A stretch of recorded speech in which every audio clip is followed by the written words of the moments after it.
Abraham married a second time. His new wife was named Keturah. She gave birth to Zimran, Jokshan, Medan, Midian, Ishbak, and Shuah. Jokshan had Sheba and Dedan. Dedan's descendants were the Asshurim, the Letushim, and the Leummim. Midian had Ephah, Epher, Hanoch, Abida, and Eldaah, all from the line of Keturah. But Abraham gave everything he possessed to Isaac. While he was still living, he gave gifts to the sons he had by his concubines, but then sent them away to the country of the east, putting a good distance between them and his son Isaac.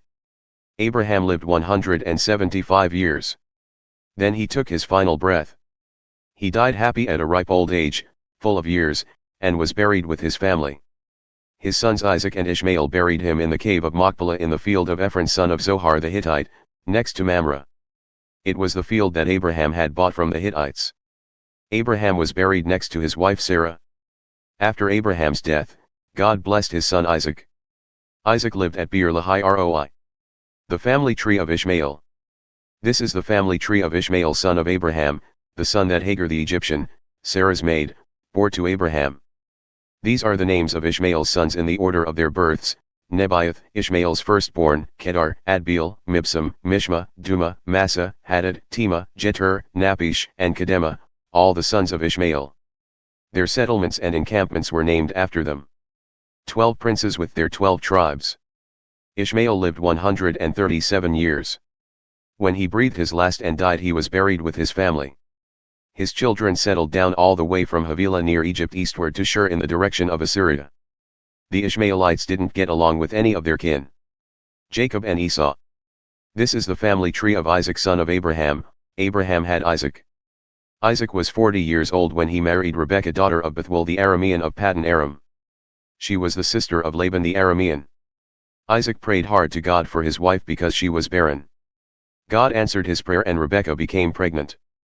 But the children tumbled and kicked inside her so much that she said, "If this is the way it's going to be, why go on living?" She went to God to find out what was going on. God told her, "Two nations are in your womb, two peoples butting heads while still in your body. One people will overpower the other, and the older will serve the younger." When her time to give birth came, sure enough, there were twins in her womb. The first came out reddish, as if snugly wrapped in a hairy blanket. They named him Esau, hairy.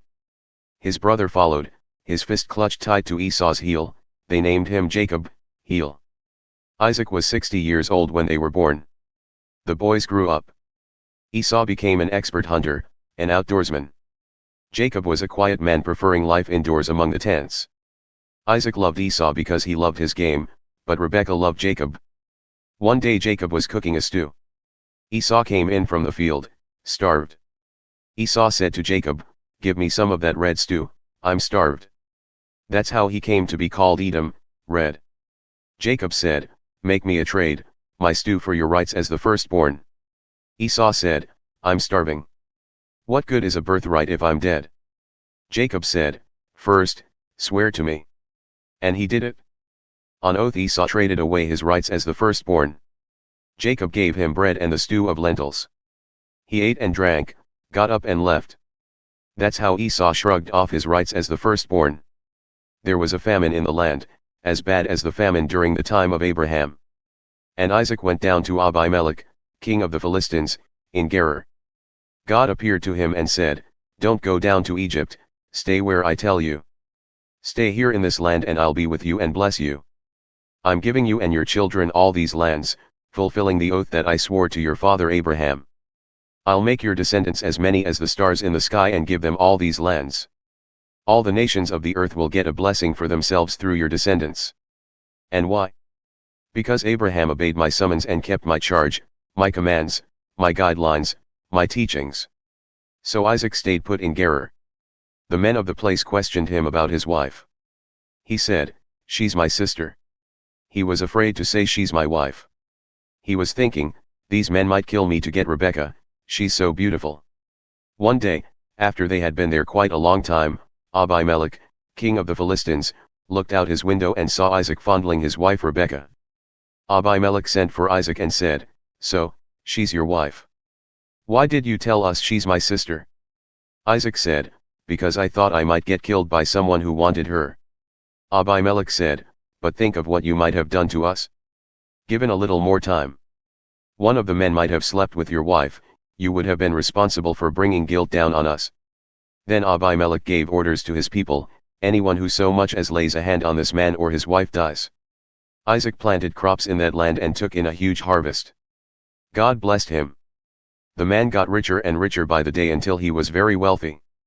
He accumulated flocks and herds and many, many servants, so much so that the Philistines began to envy him.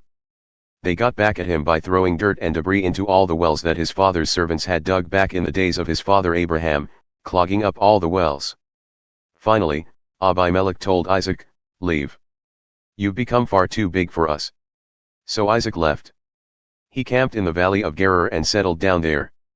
Isaac dug again the wells which were dug in the days of his father Abraham but had been clogged up by the Philistines after Abraham's death. And he renamed them, using the original names his father had given them. One day, as Isaac's servants were digging in the valley, they came on a well of spring water. The shepherds of Gerar quarreled with Isaac's shepherds, claiming, "This water is ours." So Isaac named the well Isaac, quarrel, because they quarreled over it. They dug another well and there was a difference over that one also, so he named it Sitnah, accusation. He went on from there and dug yet another well. But there was no fighting over this one, so he named it Rehoboth, wide open spaces, saying, "Now God has given us plenty of space to spread out in the land." From there he went up to Beersheba. That very night God appeared to him and said, "I am the God of Abraham your father, don't fear a thing because I'm with you. I'll bless you and make your children flourish because of Abraham my servant." Isaac built an altar there and prayed, calling on God by name. He pitched his tent and his servants started digging another well. Then Abimelech came to him from Gerar with Ahuzzath his advisor and Phicol the head of his troops. Isaac asked them, "Why did you come to me?